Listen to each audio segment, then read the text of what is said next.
Yo, what up guys, and it's time for another PC build video, and this video will be just around $500. Now the reason why I went with $500 build, because most of my YouTube videos that have the most views were the $500 build ones, so that's what I'm going with.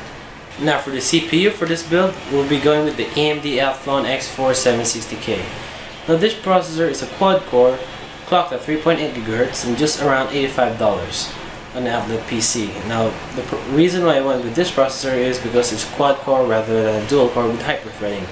Because let's face it, most games will support quad core processors, so it's just a great feature to add in our build.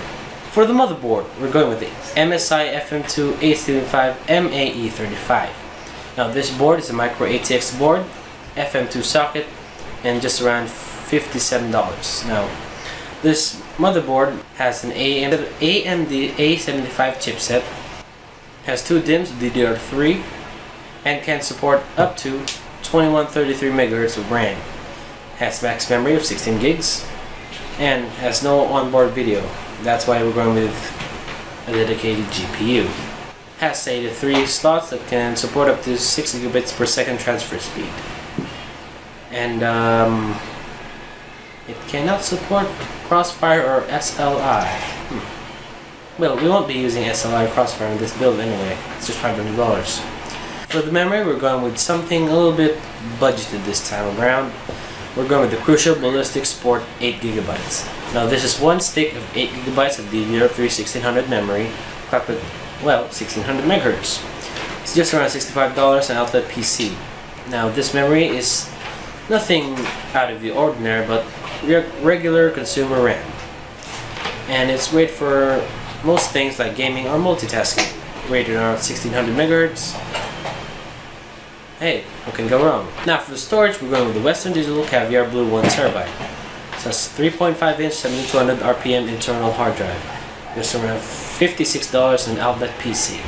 Now the reason why we are going with the Western Digital Caviar Blue drive, because 1, it's very reliable, and 2, it's not that expensive compared to the Western Digital Caviar Black line, which is a few dollars more expensive. Now for the graphics card, we're going to the MSI GeForce GTX 750 Ti 2GB video card.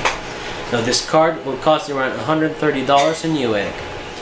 Now this graphics card is just around mid-range. It's a new Maxwell card from Nvidia, and it's made to compete with the R7265 from AMD, which is around similarly priced, well, if you find the right merchant for it. So it has 2 GB of GDDR5 memory, core clock of 1.06 GHz, has a single fan, and doesn't support SLI or Crossfire because it's an Nvidia card, but doesn't support SLI at all because it's a power efficient card, maybe not. Has a TDP of 60 watts, and that's about it. Now for the case. Well, let me tell you something about the case. I'm a little bit surprised at this case, well, in a good way, because for a case that's around $30, the aesthetics blew me off right away. Searched it on Google Images, and damn, man, look at that case, the Antec GX500 ATX mid-tower case. For $30, that is one neat looking case. And dude, it's from Antec, it's a reputable company. It's very reliable though, so I suggest you go with that case. Now for the power supply, we're going with the Corsair CX430. Now this power supply has 430 watts of capacity, 80 plus bronze certified, and it's only around $35 on Micro Center, so it's a good deal. Now for this power supply, it's a great power supply because at $35, and it's from Corsair, so it's a win-win. So that's it guys, a $500 gaming PC. Comment anything below that you want to be fixed in the next video, and always subscribe to my channel if you want to see more awesome content, and yeah, peace out.